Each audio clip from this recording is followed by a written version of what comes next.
Well, what a year this week has been, really. As you guys know, I am starting to do longer form on my YouTube channel here. This is where you're seeing it. You might see this on X. And I'm going to be changing the format up. It's not always going to be like this, but right now I am putting out some thought pieces on my Substack, which you can find at aaron.substack.com, or you could look me up on my handle, which is at Aaron Wexler. And you could blame my parents for the spelling once again, because I did not come up with this. But yes, you could find my articles there. I'm going to be reading through a piece I wrote that I just finished. It is Tuesday night, June 24th. This video will most likely be posted on Thursday, June 26th. I don't think much will change between now and then, but just in case something does, now you know when I'm recording this, when I wrote this. But I doubt. You'll see. I doubt anything at all will have changed by then in terms of how I feel about any of this. So let's get to it. What just happened in MAGA? So the mask is off.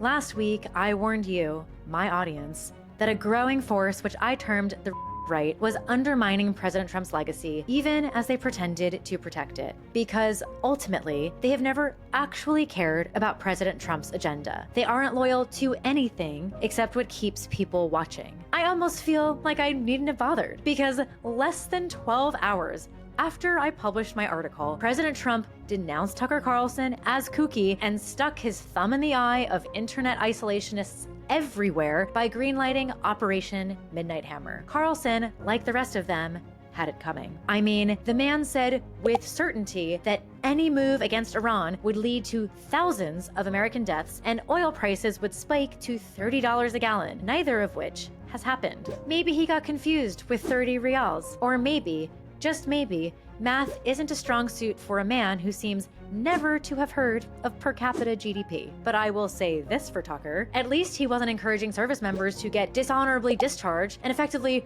ruin their lives in order to avoid a war that hasn't even happened. Or literally posting mutually exclusive statements on different social networks. Or claiming the entire war was fake and a distraction engineered by the Matrix or something. Or calling for Trump's impeachment. Then there were the people who tried to tell you there were only two possible outcomes: all-out World War III or total isolation from the rest of the world where war would never happen. The people who insisted that intervention had to mean invasion, who said Americans would die for a foreign country, and who claimed that any American involvement at all would bring the wrath of the Iranian regime down on us. The people who suddenly became aware of the dangers posed by Iranian sleeper cells, which they somehow didn't fear when the Iranian government was on the verge of going nuclear, but are mysteriously terrified by now that Iran's leadership is a weak, scrambling shell of its former self. The people clutching their chests with community theater-level overacting in the face of what turned out to be US-approved,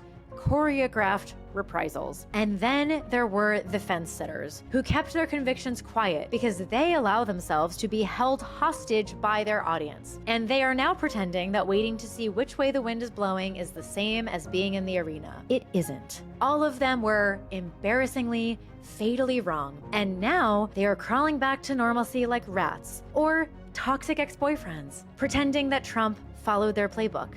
He didn't. If he had, Operation Midnight Hammer never would have happened. So now they're trying to memory hole the most brutal demonstration of their own irrelevance in recent memory in order to maintain the illusion that anyone cares what they say. Where once they bleated like the world's biggest panicans, now they pretend they were on President Trump's side the whole time. That they somehow drove President Trump to call for a ceasefire. Lol.